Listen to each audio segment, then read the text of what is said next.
We are back with part two of our conversation with Dr. David Ajibade. This time we're talking about sickle cell disease, and sickle cell disease is a debilitating disease that affects mainly the Black community of the world. It's incredibly painful, and while advances are being made, there is no cure. And here in the US, there are about 100,000 people who have been diagnosed with sickle cell disease.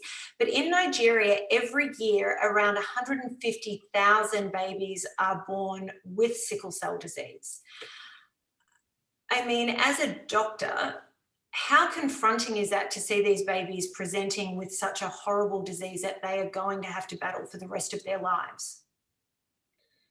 Yeah, Natalie, I mean, last time, I got to tell you, sickle cell disease was not in my radar for many, many years. Last time I saw a sickle cell, I actually had to treat a patient with sickle cell disease was way back, probably in medical school.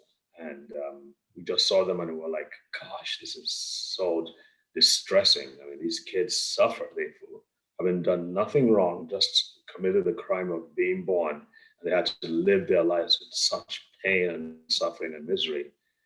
Emotional as well as physical for the rest of their lives. I just thought it was unjust, and never really had anything to do with it. I mean, nobody in my biological family has the condition, so we never had to deal with it. It was while we were working with the Brain and Body Foundation about 5 years ago.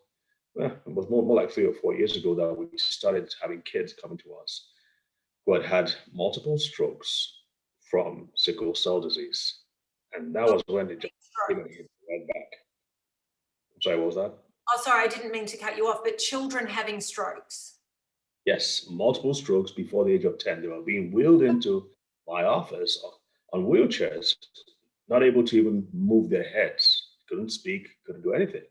And this is as a result of sickle cell disease. Later on, found out that over 10% of kids with sickle cell disease will have a stroke, and it's usually between the age of 2 years and 16 years, that early stage of their lives that they have strokes. And if they survive, well, they're going to live with that disability for the rest of their lives until they die, maybe in their 20s and 30s. So, and you mentioned some statistics. 150,000 are being born every year. Over 100,000 of those will die before their 5th birthday. So I mean, it's crazy. We have over 4 million in Nigeria alone. We have over 25% of the world's population of sickle cell disease. By the way, yes, it is primarily a Black disease, Black problem, and Nigeria having the most number of Black people in the world, so it's primarily a Nigerian problem by extension. But it also affects Indians, East Indians. It also affects Arabs. It also affects Hispanics.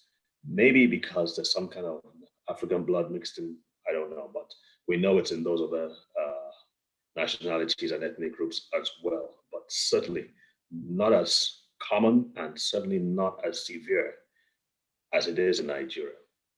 So when I was researching this, I discovered that for people here in the US and in Australia, there is a stigma attached to this. A lot of patients talk about the excruciating pain that they go through with this disease, and often doctors don't believe them and believe that they're shopping around for pain medication and things like that, which is just horrible, because the pain in these people's faces when they talk about these moments of excruciating pain and not being given any relief because they're seen as drug addicts or something like that. But there's really not much in the way of treatments, to my understanding. There's some stem cell transplants that can happen.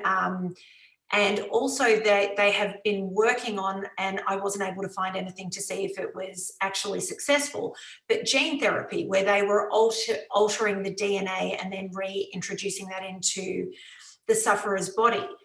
All of those things that I've just mentioned are incredibly expensive procedures. So what treatments are available to the Nigerian people? Well, that's the challenge, and that's probably the irony and shall we say, it's the sad part of it all is that while we have the most number of sickle cell disease patients, we have relatively fewer tools to deal with it, because the standard treatment for sickle cell disease has to involve a medical professional, in addition to giving them folic acid and giving them anti-malarials, which is to prevent malaria. You've also got to give them antibiotics. You've also got to give them pain relievers. You've also got to give them hydroxyurea, which is probably the most popular and the most successful drug for treating sickle cell disease. The problem is that these drugs are not without their side effects. Hydroxyurea can actually shut down your bone marrow and kill you if it's not prescribed accordingly. Before you prescribe accordingly, you've got to do the right lab tests. Here's the problem: the vast majority of people with sickle cell disease don't have access to this kind of attention and care. And so they live in the villages and in the remote areas where they don't have access to doctors like this. And so the best they give them, if they can get to a hospital or an NGO, a charity-based organization to reach them, they just give them the folic acid and the antimalarials and maybe some multivitamin to sort of help them. But that doesn't go anywhere. And so the problem will continue to be the problem because the medical model is to use a medical doctor to treat these people. Well, doctors aren't going to start migrating to the villages en masse. So what we did at the Brain and Body Foundation is that, okay, what can we do? And it's always about basic principles. It's always about the fundamental principles. We talked about how the gut health is important. That's a fundamental principle.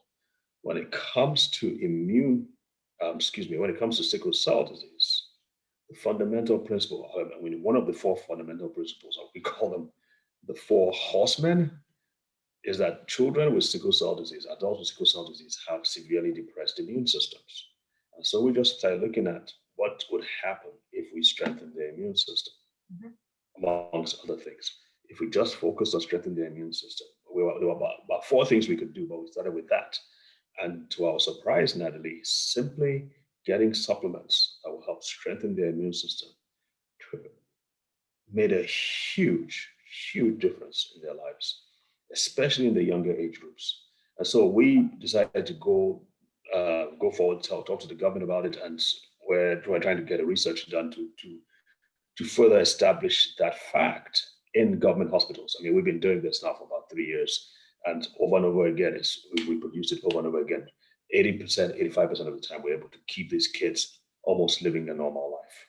So simply, yeah. are you able to actually cure sickle cell disease, or is this just about improving quality of life and reducing pain, reducing symptoms, and allowing them to live as healthily as possible? That's exactly it, Natalie. I tell people I'm really not interested in curing or treating because, again, those are medical legal terms. You have to go through a whole process. Same way, if you give a child water, if a child with sickle cell disease drinks a lot of water to keep himself from being dehydrated, that will go a long way to improving the quality of life. So it's the same principle we're applying. One of the triggers for a crisis and for kids being affected by sickle cell disease, by having pain and disease and fatigue, is infection. So if we strengthen these kids, their immune systems, their circle of defense, so to speak, if we strengthen that, their tendency to get infected will reduce. Their threshold for infection will increase, and therefore they will be less likely to have a crisis or to be affected by the sickle cell change.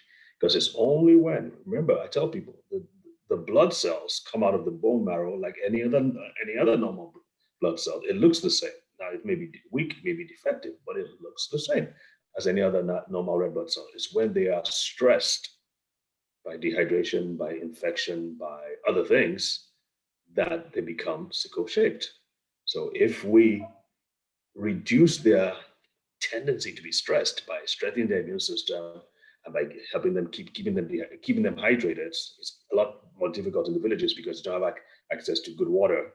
But if we can get these nutrients to them in the villages and strengthen their immune systems, you can do a lot. And we've seen that over and over and over again, like I said.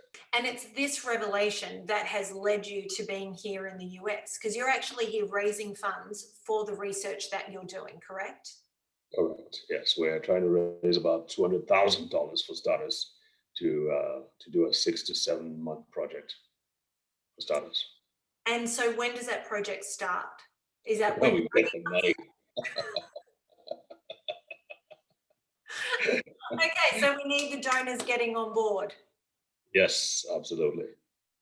Well, Dr. David Ajibade, I want to thank you for sharing all of this information with us. I think that it's incredible to be reminded to go back to basics and look at something sort of as simple as our gut, even though it's obviously not that simple, and the developments that you're making in regard to sickle cell disease could, by the sounds of it, change the way this disease is treated and how people look at it moving forward. So I wish you the best of luck, and I look forward to having you back on The Informer to hear how the research project has gone.